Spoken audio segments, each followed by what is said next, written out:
في فرق بين القتل والقتال والموت. للوهلة الأولى أنت هتحس إن هما حاجة واحدة، وغالبا أنت في يومك ممكن تكون بتستخدمهم كأنهم حاجة واحدة، ولكن في واقع الأمر هما مش حاجة واحدة. في فرق بين القتال والقتل والموت. الموت اللي أنت عارفه، خلاص شخص ما فارق الحياة، روحه طلعت لبريئها خلاص، فده الموت، كلنا عارفين الموت. طب إيه القتل بقى؟ القتل هو نقد وهدم للبنية الجسدية بتاعت الشخص أدت إلى الموت اللي هو النتيجة. فالقتل سبب أدى إلى النتيجة اللي هي الموت. يعني في قتل أدى إلى الموت.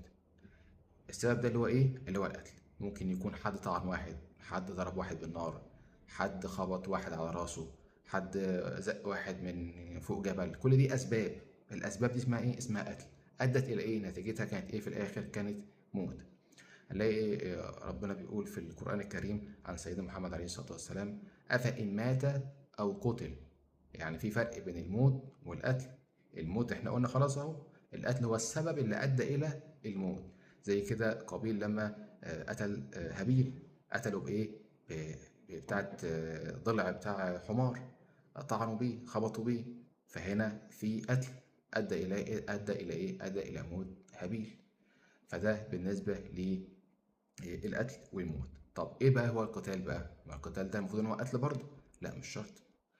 القتل جزء من القتال وليس العكس. يعني القتال ده مظلة كبيرة تحتها يجي القتل جزء من القتال، ولكن مش بالضرورة ان هيحصل قتال يبقى يحصل يقع قتل. مش شرط، ممكن يحصل ممكن ما يحصلش. فالقتال بقى هو ايه؟ هو عملية الدفع، دفع الناس. انت تدفع. الدفاع ده ممكن يبقى ضرب، ممكن يبقى حد بتزق حد، خناقة، يبقى زي ما يبقى، وممكن يبقى قتل. ولكن مش قتل بس، ممكن يبقى أكتر من حاجة.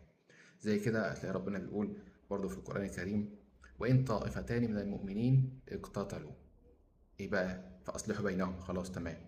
فإن بغت إحداهما على الأخرى فقاتلوا التي تبغي حتى تفيء إلى أمر الله. فهنا قاتلوا مش معناه إنك تقتلهم، لا، هنا معناه إنك تردهم للحق. فأنت لما تردهم للحق كده تمام خلاص، حتى تفيء إلى أمر الله. ممكن وأنت بتردهم للحق يقع قتل، ممكن يحصل قتل، ولكن مش الأساسي في الموضوع إنه يحصل قتل. زي كده الفتنة الكبرى بعد مقتل سيدنا عثمان بن عفان، و بقى في جيش مع سيدنا علي وجيش مع سيدنا معاوية بن أبي سفيان واقتتلوا.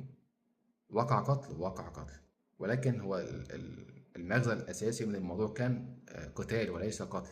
بس حصل إن وقع قتل، ماشي تمام، ولكن ما كانش هو ده إيه الهدف الأساسي. الهدف الأساسي كان مقاتلة جيش سيدنا معاوية حتى يعود إلى الحق، لأن هما في الحالة دي كانوا هما الفئة الباغية.